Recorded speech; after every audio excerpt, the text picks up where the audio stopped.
Hello, kindred spirit. It's Reidi. Welcome back to our space.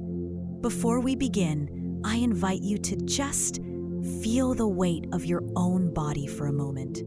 The gentle pressure where you connect with the chair or the bed.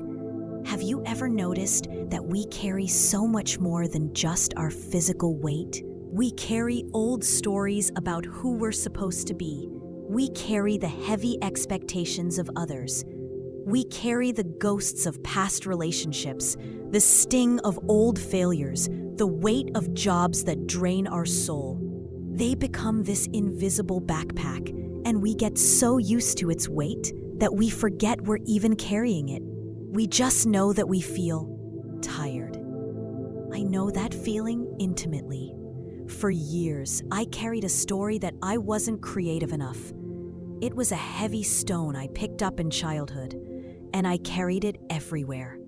It stopped me from writing, from painting, from singing. Today, I want to talk about the gentle, sacred art of putting the stones down. In our last conversation, we spoke of calling on allies.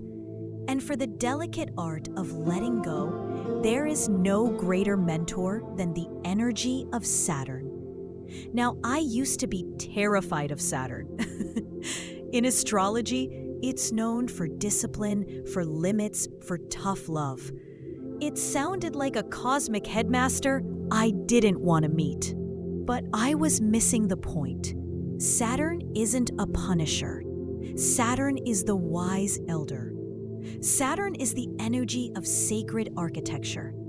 It's the loving mason who looks at the crumbling foundation of our lives and says with deep kindness, "My dear, this can no longer hold you.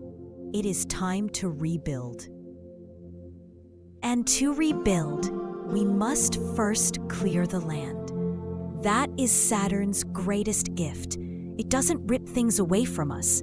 It gives us the strength, the structure, and the self-respect to look at a burden and finally say, with quiet clarity, "Thank you for the lesson.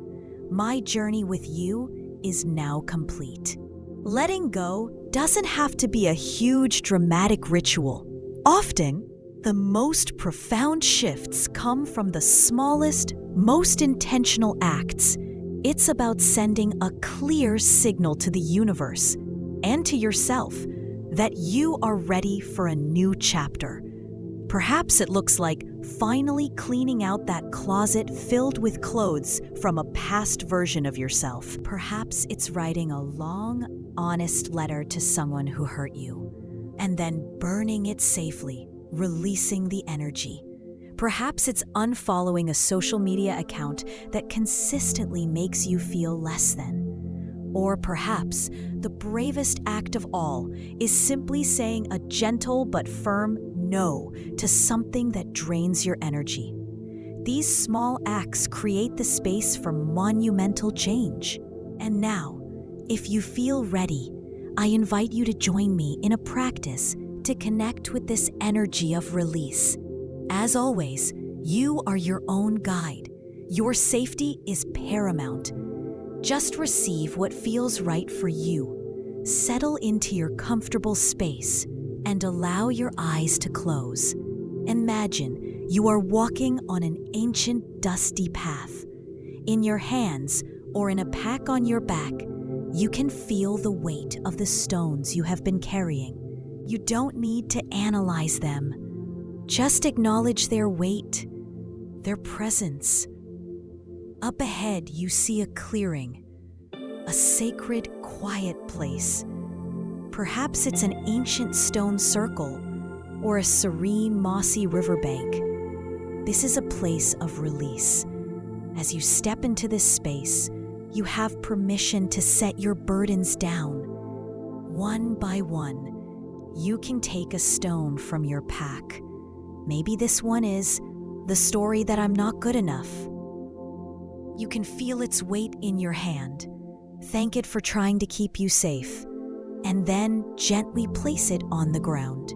Maybe another stone is an old resentment. Place it down. Maybe another is the fear of the unknown. Gently place it down. With each stone you release, feel your shoulders become lighter, your breath become deeper. Now, allow these affirmations to be the fresh air that fills the space you've created. I release what is no longer mine to carry. I am building a life that is authentically mine. It is safe for me to be free.